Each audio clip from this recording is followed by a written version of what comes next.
So, ayan po mga kabayan. Pakainin ko muna si Nanay Terry and Mami D kasi nagpara yung kanina sa akin mga kabayan kasi kumain sila ng merienda sa umaga. No, sabi niya, mamaya na kami kakain ng kanin ha. Sabi niya.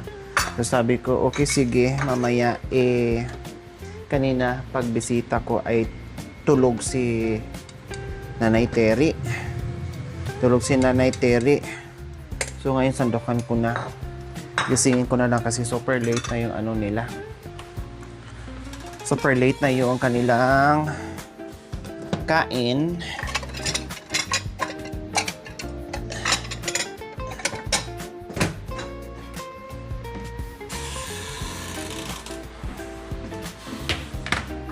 Kainin ko muna sila yan. Hindi ko ilagay yung ano. Nagdala ko ng extra rice. Baka magdagdag pa sila. Kung sino yung magdagdag. Yan, malamang si Nanay Terry magdagdag yun. Yan. Ay, dalawang tray yung gagamitin ko. Kasi may gamot pa siya.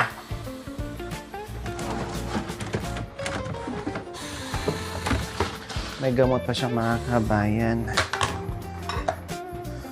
Ito. Ano to? Chicken. So, dyan na lang yan, chicken. Nandun ata yung ulam. O, tapos yung...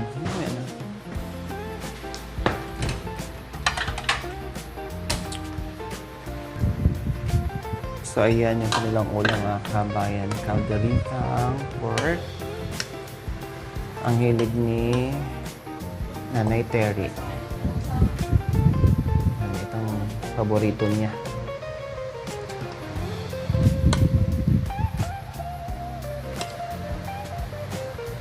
Si Mami din, hindi masyadong kumakain ng pork.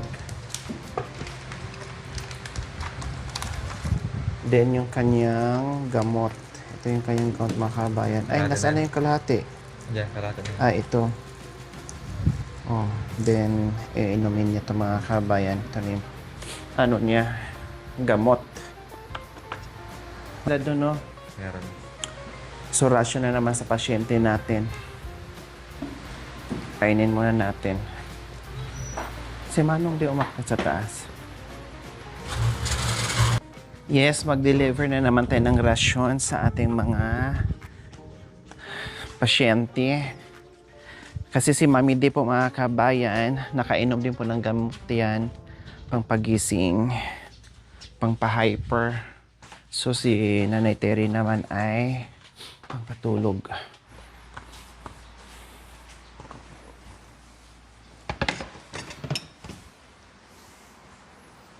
Baka maano mo ha, magulungan mo yung pagkain. Mami D, kain mo na kay Nanay Terry.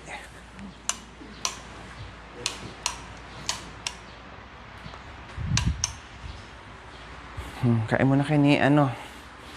Sabi niyo kasi kanina, mamaya na lang. Okay, sige. Mamaya kung mamaya. Sige na, ito na. Nanay Terry, Mami D, halika na dito. Sabay ka ni ano.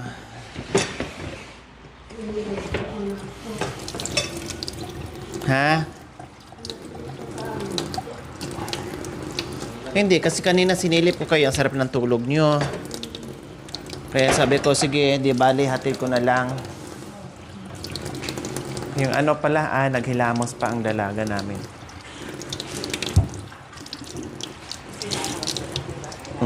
Naghilamos pa pala. Sorry.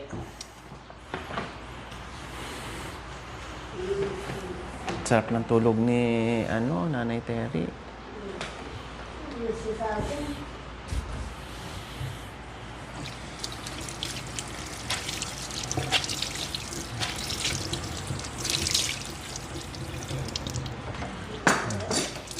Diba, pag hindi mo yung mga kabayan, wala, sige, tulog-tulog na lang. Kaya, gisingin ko talaga, or gisingin nila ni Cha or ni Lo, para makakain. Dala ka na rin ng tubig, Nanay Terry. Baka mamaya maano ka. Ayan. Kuha ka na ng tubig.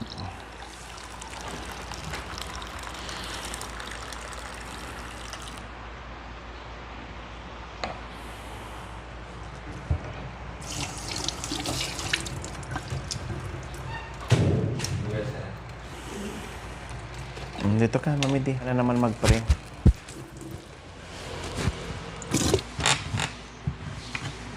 Panginoon, maraming salamat po sa araw-araw, oras sa oras sa bigay mo. Sana po, tinataas ko po sa iyo ang grasyang ito. Sana po basbasan mo, Panginoon. Yan po ang hiling ko sa matamis na pangalan mo, Panginoon namin, Jesus. Amen. Amen. Sige na. Kain na. Para mamaya ay mag-merienda na naman tayo. Nagutom na kayo? Hindi pa? Hindi nga po. Hindi? Opo. Dapat pala. Kung alam ko lang, dapat bukas na kayo dinala ng pagkain. Ng umaga. Ito lang yung mga... Kasi kayo lang yung mga nakulong na hindi masyadong matatakaw, no? nakulong sa asyendang Ito, baka. mabili. Ito, serving spoon. Sa'yo yan. Gamitin mo. Ay, tinidor. Sige. Maraming ulam doon. Magdagdag pa ako. Kung, Hindi ko, anak ko, kadani. Kaya nga, hindi ko pinuno yan dahil alam ko. Sige. Huwag magtipid sa ulam. Kumain ng kumain. Kasi mahirap yung magbuntis, Wow. Madaling gutumin. Magkasunod pa naman kayong mga anak. Oh. Di. Mayo ka, di ba? Nanay Mami D? Opo. Ito Hunyo. Nauna ka kasing Opo. Nabuntis. nabuntis. Isang tatay si Tatere. Di ko alam, Tatere ba o si Kuya Uming? Opo. Dito ka, Mami D. Hindi na ako magpapak. Dagdagan mo yung ikap. Okay. Kando ko. Masyado ka matipid sa ulam. Ang dami-daming ulam. Nanay Tere, Hindi karne. nung kanina po, tutupin ng damit si madam. Gising po ako. Sino? Ako. Ah. Si ma'am, yung nagtutupin ng damit. mm. Gising ako. Ba? Nung hindi ko na alam. Nakatulog din ako. Pasarap ka sa tulog. Akala O, kung di mo, maganda, lasing- nakatulog kayo ng maayos.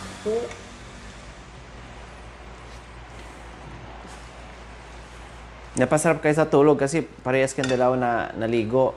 Di ba? Ngayon, kayo, hindi pa kumain. Hindi. Kumain. Kanina pa ako kumain. Pinasilip ko kayo, tulog.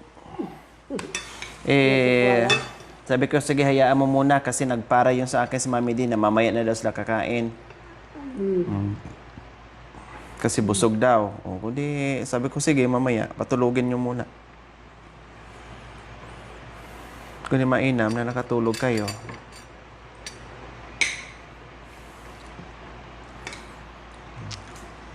Si Nanay Terry talaga mga kabayan, sanay sa kamay. Opo. Kamay talaga yan siya.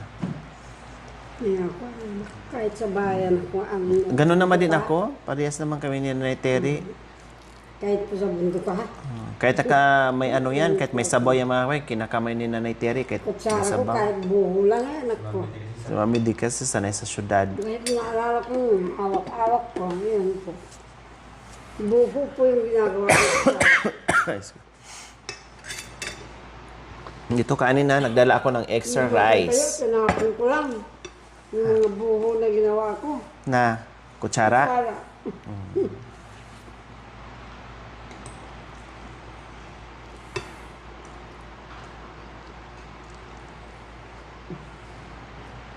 Masarap ang ulam? Ha? Ano yan? Anong klaseng luto?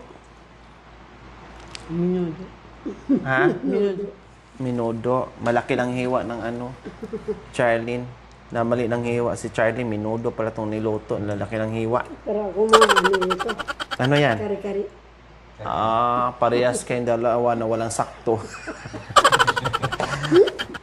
Palibhasa kasi parehas kayo nag-vitamins. Wow! Ay, walang tumama sa sa alay, sa waiting. Wow! Puro kumaripas ang sagot. Ha? Kari-kari. O, bukas magkari-kari tayo. Nakalimutan rin siya ang mga dahon-dahon ng kari-kari. Di ba yung tinatawag yung kargarita? Oh, yan. Yan lagi request ng mga katutuboy. Anong gusto luto nyo? Kargarita. Yan, kaldereta. Sa kanila, kargarita. Tama ba, Mami De? Oh, kargarita sa kanila. Garito. Naintindihan ko, Mami De, Nanay Terry, na walang sumakto sa sagot nyo. Epekto yan ng mga gamot na iniinom nyo. Ay, vitamins. Vitamins pala. Kasi masyado eh. Biro mo, yung isa hindi nakakatulog. Yung isa naman, nasobrahan sa tulog. Ewan ko, paano to nangyari, Doc? Ha? Pagbalik namin, ayusin niyo yung follow-up check-up nila, ha? Kasi ang epekto ng isa, hindi makatulog. Yung epekto ng isa naman, tulog na tulog. Oh. Kahit naliligo to sa CR yung isa, tulog pa din doon sa CR. Ginigising na lang. Nagdadala ng unan sa CR. Anong oras ka naligo kanina? Yung pagdating ko dito, pagpasok ko, naligo ka na? Kasi busa yung buhok mo eh, di ba? Hindi po. Kanina po. Kanina pang umaga? Wow. Matagal lang natuyo yung ano niya. Buhok. Sabi ko, buti pa maligo ka na kung na lang mag-map dyan. Sabi ko. Tapos lakad-lakad mo na kay konti, ha? Ganun-ganun muna. Para ma-anuhan. Pagkatapos niya, Oo. Kasi sabi naman, may mga nurses na nag-ano sa akin, nag-a-advise or nagme-message sa akin mga kabayan regarding doon sa ano nila, sa gamot. So, no worries naman. Normal reaction sa vitamins ni Nanay Terry.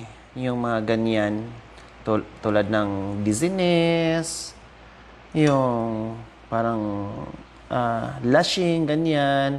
Pero pagdating doon sa tulog ng tulog niya mga kabay, no worries kasi normal lang yun.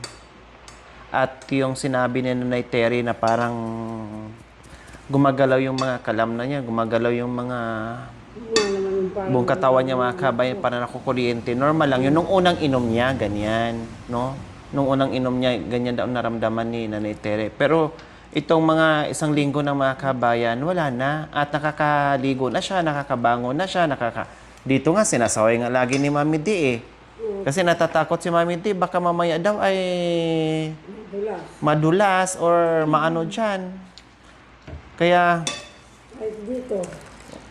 kumbaga okay na siya, kaya no problem daw. Pati yung result ng kanyang BP, kahit hindi maayos yung pagka-BP natin sa kanya, mga kami, pero i-check ko din ulit yan, ay okay naman. Yung pulse lang niya talaga, yung pintik ng pulso niya ay hindi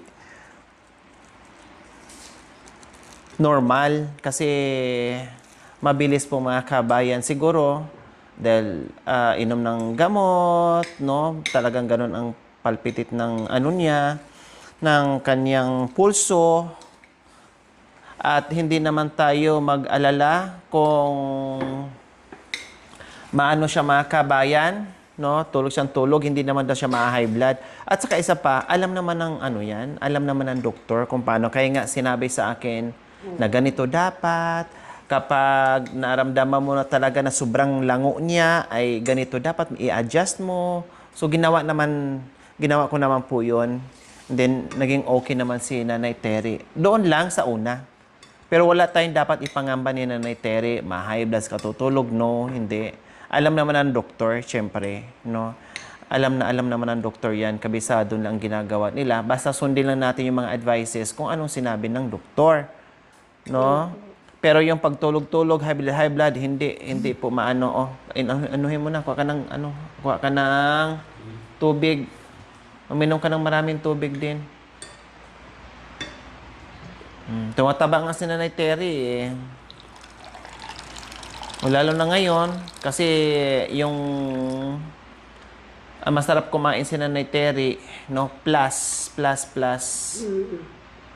Nakakatulog na. Kaya talagang mag-gain talaga si Nanay Terry, mga kabayan. Dahil tulog na naman. Ha? Sabi ko sa kanya, gusto mo tubig. Saputan. Oh, sino lang daw. Nagdala nga ako ng extra rice. Ay, sabi ko na nga mga kabayan eh. Sa bagay, marami naman na nilagay ko sa niya. Na dami sa plato. Hindi, baka sakaling magdagdag, dinamihan ko na. Tapos yung pag-BP mga kabayan, no, sakto naman yung paglagay natin. Kaya lang syempre, di ba pag sa ospital nakaganyan tayo, nakaupong ganyan. Bawal daw pala nakalambiting ganyan at saka nagsasalita so dapat nakaganyan lang siya. So, i-check ko na lang ulit si Nanay Terry, no, mamaya siguro mga kabayan.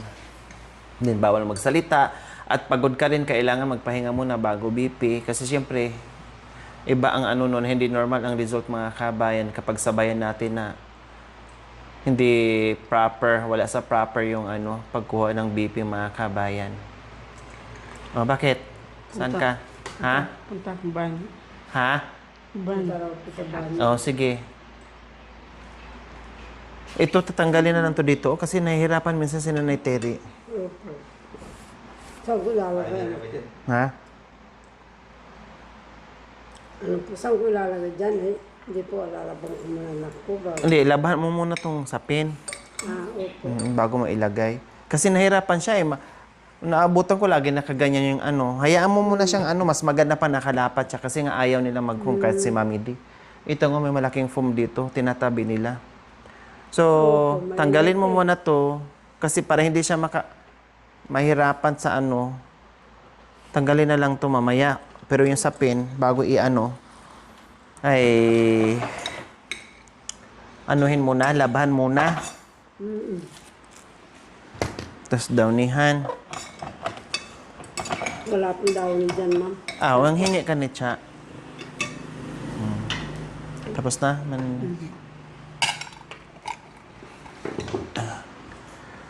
Ay. Dito na, Mami D. Dalhin ko yung sa kabila. Dito mo lang lagay. May merienda kayo dito, ha? Ito, oh. May biscuit pa yung binili mo. Yatid ko muna. Hindi, ako na. Ako na niyan. Uminom ka na ng tubig. Mamalit mo ako ng anak. Ha? Okay lang. Mga buntis naman kayo.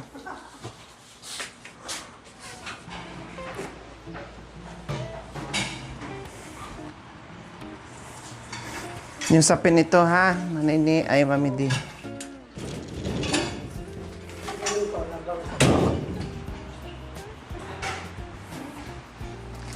Dati, ang lighter ni Nanay Terry,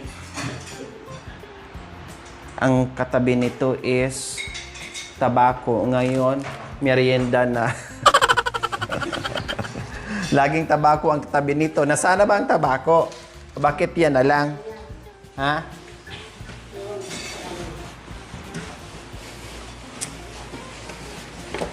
Punasan ko muna, Nanay Terry, ah.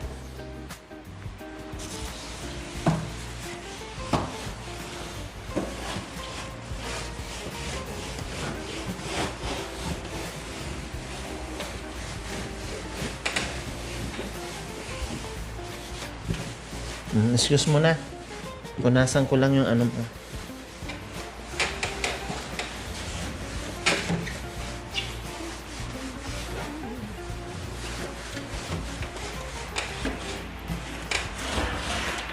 Pantanggal yung alikabok.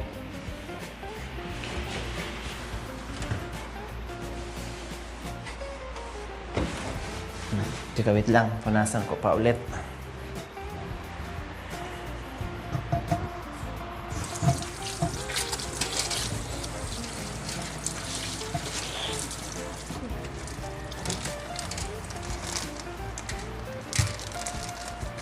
naging bahay ng ampunan ng matanda. Ang Diyos.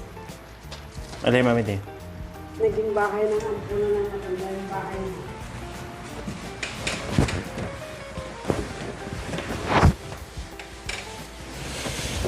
Bali, maganda yung mga dalawa dito. Kasama na rin.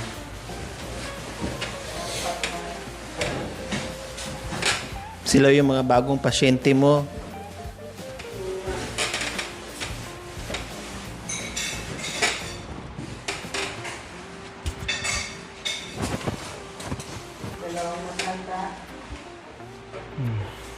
O, mamaya na matulog, ha? Kasi busog na busog pa. Pababain mo muna yung kinain mo. Parang hiningal ka. Napagod ka sa kakakain? Dati mga kabayan, wala ka ibang makita. Yosi-yosi lang si Nanay Tere. And then pagkain na pagkatapos kumain, yosi agad. Ngayon, siyempre, upo pa. Parang tinatamad si Nanay Tere sa pagtatabako ngayon, Mami D, no? Parang tinatamad siya. Pero ikaw yung sumigla sa pagtatabako ngayon. Mukhang nabaliktad. Ikaw yung masigla sa pagtatabako. Ito parang wala nang kagana-gana sa pagtatabako.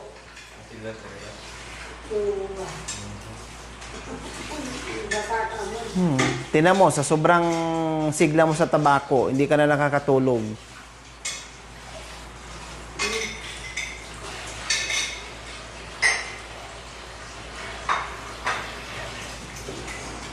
Oh, pero mukhang inaantok ka na naman, kakakain lang. Paano yan pag pumunta tayo ng bundok?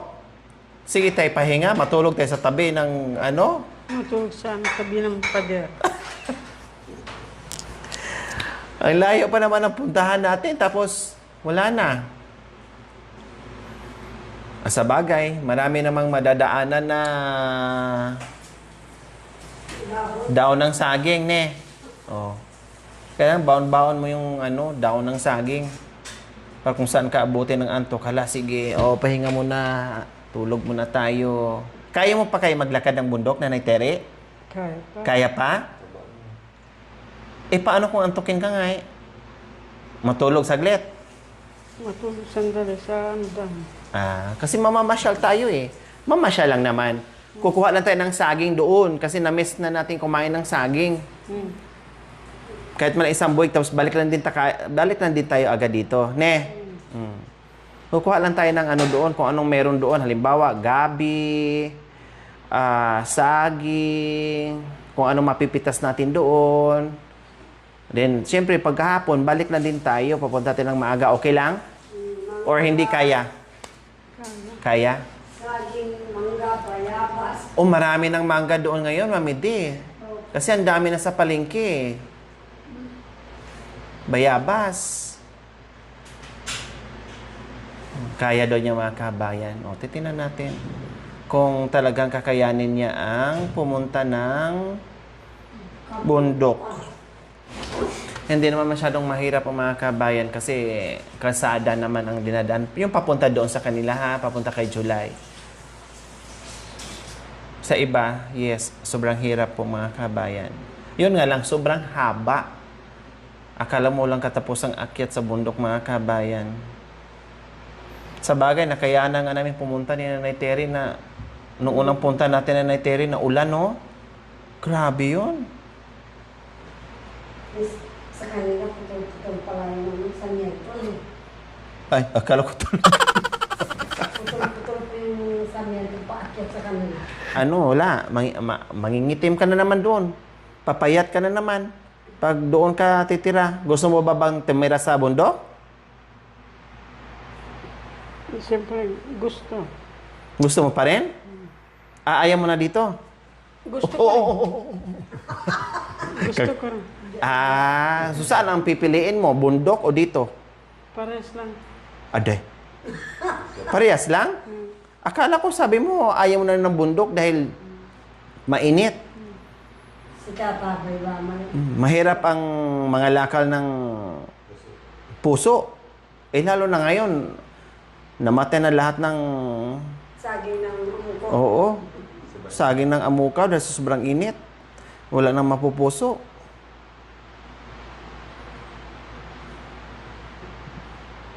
Or doon na naman tayo titira sa kubo mo.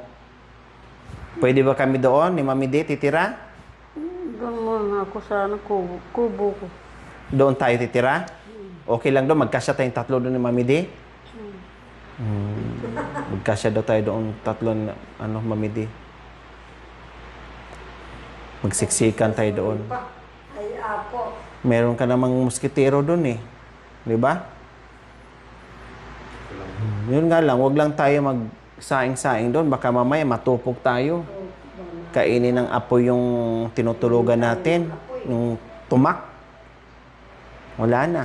Lalo na ngayon, nakipoto yung tuyo ay.